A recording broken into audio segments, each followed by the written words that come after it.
तिम्रो काम त पढ्ने न हो, बाँकी के चिजको टेन्सन छ र? दुःख त तब लाग्छ जब यही कुरा आफ्नै बाआमाले भन्छन्। मलाई अनि तिमीलाई मात्र थाहा छ नि आँखाले कति के देख्न परेको छ।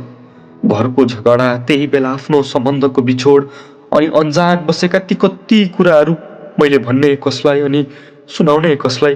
मन न हो पग्लिहाल्छ, दिल न हो कति टुट्छ अनि कतिचोटि आफै जोडिन्छ पनि।